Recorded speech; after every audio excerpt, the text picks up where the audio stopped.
Howdy folks, today we're working on a 2015 Hyundai Sonata SE. We're going to be doing brake pads, rotors, and one caliper. As you can see here, brakes were grinding and the brake pad fell out. Oh man, this happens a lot when the brakes start grinding and you keep driving them. You can see this gap right here. Brake pad will get so thin it'll actually slip right through that gap and it'll fall right out. Once that happens, your caliper starts grinding into your rotor like you see here, and at that point the caliper is shot. You can see the piston in there. It is completely pushed out. She has lost all of her brake fluid leaking there. You lose pedal pressure and this caliper is shot and needs replaced. So today we're going to replace the caliper, the rotors, and the brake pads. A few things what you're going to need. You're going to need a 14mm wrench for your caliper bolt there, caliper bracket bolt here, caliper bolt here, caliper bracket bolt back here, 12mm for your banjo bolt on the back of your caliper here. I just went ahead and drilled these out. These suckers don't ever come out. If you have an impact Phillips, you can probably try to get it out. I don't bother with them much anymore, especially when they're all rusted up like this. I just drill them, 1/4 inch drill bit right down the middle, go in about, I don't know, 1/4 inch or so with it, and you'll be able to get it right off. Just hammer the rotor, it'll pop off there. So I'm gonna go ahead and get started. I'm not gonna bother taking this caliper bracket bolt or this caliper bolt off here or here because I'm replacing the whole caliper. All I'm gonna do is take off this bolt.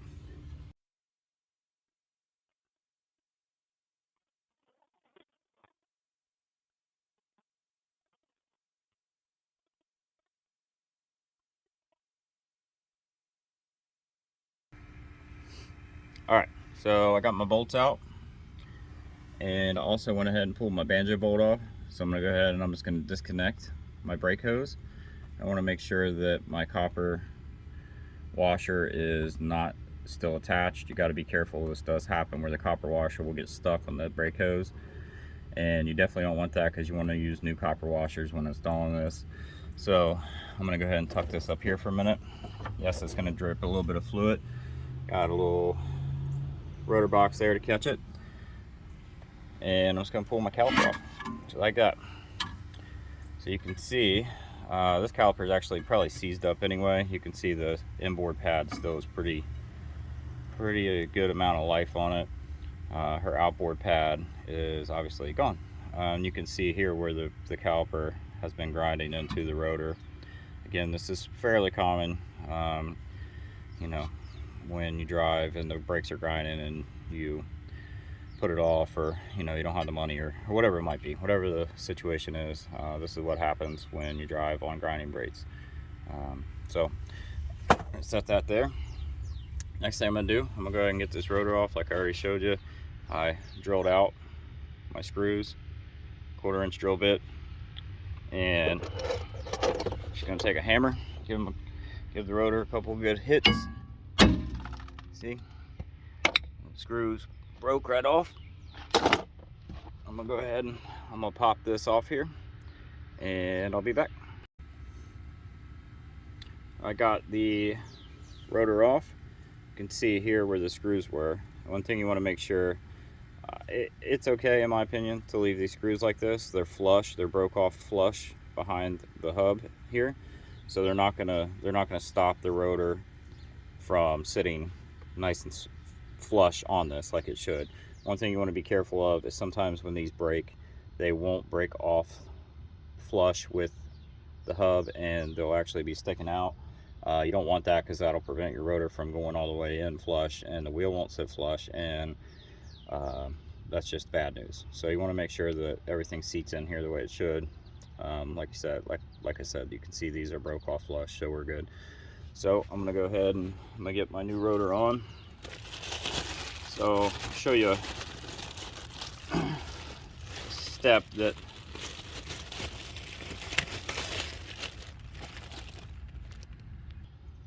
alright, got my new rotor installed, and I got my rubber plug off my old rotor. It's gonna go in here where the adjustment hole is for the parking brake, and I'm gonna make sure I replace that little bad boy, because you don't want water getting in there.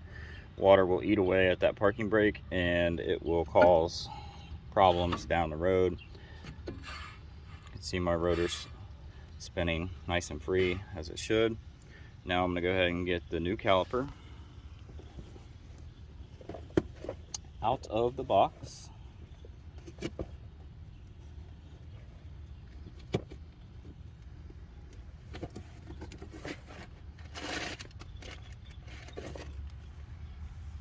New caliper. See, it's actually labeled passenger rear. You can see the R there for right rear. One thing, the number one thing to look for on the caliper, make sure you got the right one, is you always want this bleeder valve right there, that bleeder valve. You want that to be at the top, because you have to bleed it and the air flows towards the top. So I'm just going to set this in place. I'm going to go ahead and get my caliper bracket bolts, and I'm going to put my caliper bracket bolts back in, the one at the top, the one at the bottom, and I'll be right back. Alright, as you can see, I got my caliper bolted up. It's on there nice and snug. I don't have the torque specs. You're welcome to look them up. I'm sure I'll get some mechanic know-it-alls on here telling me I didn't provide torque specs. They want me to do the job for them, and to you I say Godspeed. So we got the caliper on. So next thing I'm gonna do, I'm gonna go ahead and hook this brake hose back up.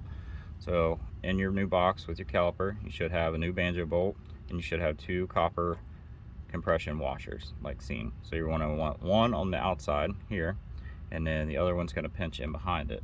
So I'm gonna go ahead, I'm gonna feed this bolt in through here, and I'm gonna take my other copper washer and I'm gonna put it on the inside. Okay, and I'm gonna come back here where I unbolted it, and first we got to get this little guy out of here. Okay, and then I'm just gonna tighten this by hand to get it started. You can see where that little notch fits in there and holds it in place like that. Once you get it started by hand, I'm gonna go ahead and get my wrench, and I'm gonna tighten that up. Again, I'm sure there's torque specs somewhere. I don't have them. I've been doing this a long time. I tighten them by feel. You want this bolt to be really snug, and you want to make sure that you check for leaks. You don't want to over tighten it though, because you will strip this out. So just want to make sure that it's tight and it's not leaking. So this new banjo bolts are generally an 11 millimeter. The factory bolts are 12. For whatever reason, they make it difficult. They just want you to see you have to go grab a bunch of tools. So again, don't over tighten this, because you will strip it out. You want it to be tight. These compression washers will seat in there, but you do not want to over tighten it. Best practice is to tighten it by hand to feel that it's tight, and then once you get everything bled, come back and check for leaks. Make sure you don't have any leaks there. But that's how you put the banjo bolt back on. I've already got my bottom caliper bolt out, as you can see. I'm just going to take this, I'll flip it up like so. I got my new hardware here. I am going to snap my new hardware in like so. That's the bottom, at the top. Make sure it snaps in good.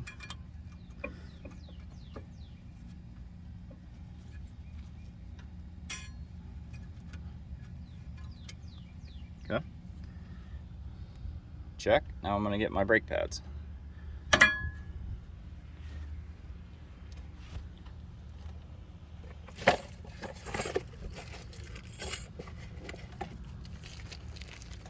This job it's fairly simple. A lot of people get intimidated by doing calipers and bleeding brakes, but it's really not that difficult. Just take some patience. If you have patience and you have a little bit of mechanical inclination, I think you'll be able to tackle it. So I got my new brake pads. Flip this back up, And I'm gonna go ahead and get my pads in here.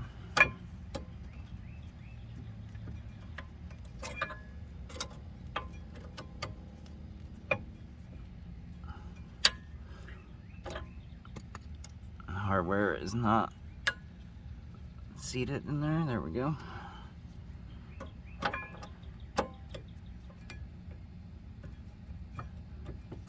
Okay, good. Back pad. Sometimes these like to give you a little trouble. I'm gonna put the phone down and get this seated in. I'll be back. All right, I got my pads in there. As you can see, you want to make sure your hardware is snapped in. It's not touching the rotor. I always take the rotor and I spin it just to make sure that this hardware is not touching the rotor anywhere. You'll hear it. It's a high-pitched sound. If it is touching, nothing more annoying than getting everything done and getting the wheel on and driving it and hearing that annoying scraping sound from the hardware touching the rotor. So it's always best to check it now. So now I got the brake pads in. I'm gonna go ahead and flip my caliper back down. I'm gonna go ahead and remove that sticker because I don't think anybody cares that it's the passenger side anymore. I am going to get my 14mm, start it by hand, tighten it with the wrench, and then I'm going to come back and I'm going to show you how to gravity bleed it. Alright, so we're going to go ahead and we're going to do what's called a gravity bleed. This is how you gravity bleed without having a second person. It doesn't always work, it generally works. So I'm going to show you how to do it. I have a machine that we use sometimes, but for this video I'm going to show you how to gravity bleed it. So I'm going to start by coming up here to the front of the vehicle, and you'll notice in the beginning I did not say anything about removing the cap from the brake fluid reservoir. That's because we weren't pushing any pressure in to the brakes because we weren't pushing the piston and the caliper back in. We were just replacing it. So I didn't remove this because I knew I was going to remove that banjo bolt before I got the new caliper on, and I didn't want brake fluid leaking out. So I wait until I get everything reinstalled before I remove that when I'm replacing a caliper, because it minimizes the amount of brake fluid that you lose leaking out of the hose. So I'm gonna go ahead and remove a rubber cap. Got 10mm for my bleeder valve, and I'm just gonna crack it open. And now I'm just gonna let it sit. I'm gonna check the brake fluid reservoir, make sure it's got plenty of brake fluid, and I'm gonna wait until I start to see fluid run out of there.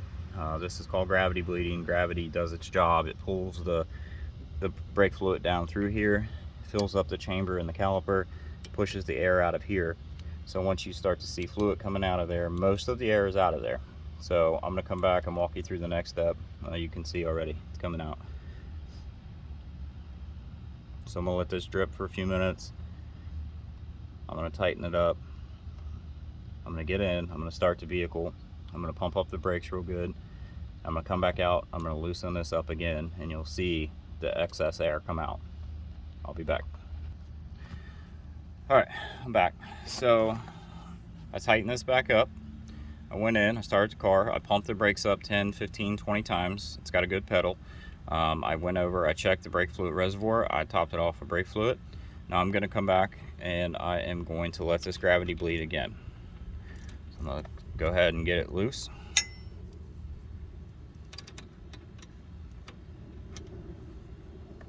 It's loose.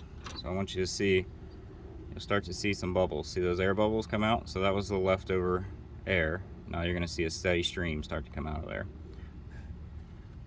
I'm gonna let this drip for, I don't know, a minute, maybe a minute and a half, and I'm gonna go back in and I'm gonna repeat this process one more time just to be sure that I got all the air out of here. I'm gonna let it drip for a minute. You'll see still a little bit of air just came out.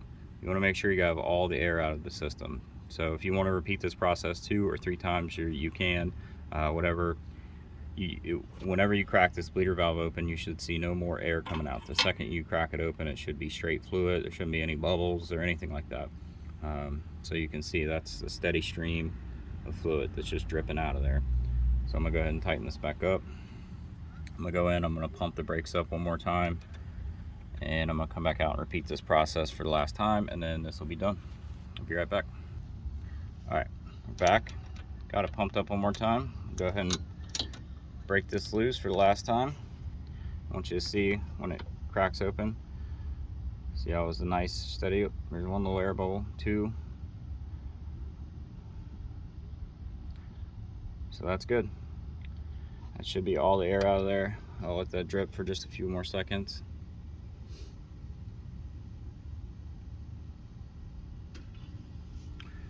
I'm gonna tighten this back up.